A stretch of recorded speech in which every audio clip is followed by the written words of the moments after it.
Ever wonder how a band can be both foreign and familiar at the same time? Welcome back to Emma Spills the Tea. You already know I'm Emma, here to distill the wild world of pop culture into its sassy essence. Alright, let's jump into it. Today, we're dishing on a rock band that totally crushed borders, Foreigner. Formed in the sizzling city of New York back in '76, they brought together both British and American flavors for a truly iconic sound.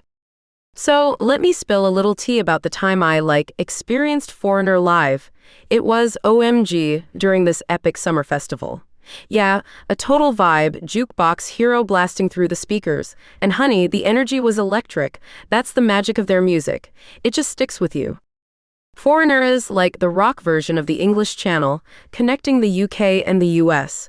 They've been called a British-American band for a reason. It's basically how they got their name, being foreigners in any country they played. I mean, how clever is that? Mick Jones, the master strategist behind it all, is our first key player. Picture this. Stranded in New York after the Leslie West Band disbanded, he didn't fret. Nope, he formed Foreigner. Talk about a glow-up. He's literally been the driving force steering Foreigner through decades. And then we have Lou Gramm, the voice that gave life to hits like I Want to Know What Love Is. Seriously, Mick was impressed by Lou's work with Black Sheep and snagged him for Foreigner. Imagine being Gramm belting these iconic anthems at the peak of rock stardom, total rock star moment? Okay, so let's talk pop culture impact.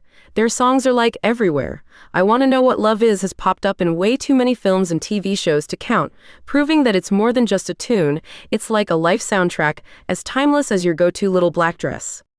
Alright, so what's left unanswered? There's this debate over Ian MacDonald's real contribution to their early success. Was he as impactful as Mick and Lou? Hard to say. Music creation is super collaborative.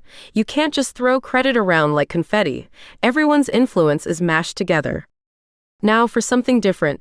Next time, we'll chat about another iconic band that's carved its mark on modern music.